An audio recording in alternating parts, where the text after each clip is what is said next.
নিতাই চৈতন্য চরণ কমলে আশ্রয় লইলু যে।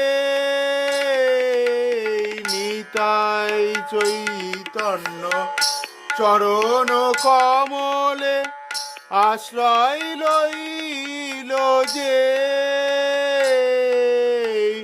কৃষ্ণ দাস বলে জীবনে মরণে, কৃষ্ণ দাস বলে জীবনে মরণে আমারও আশ্রয় সে। আমারও আশ্রয় সে। এ ঘোর সংসারে পড়িয়া মানব না পাই দুঃখের সে।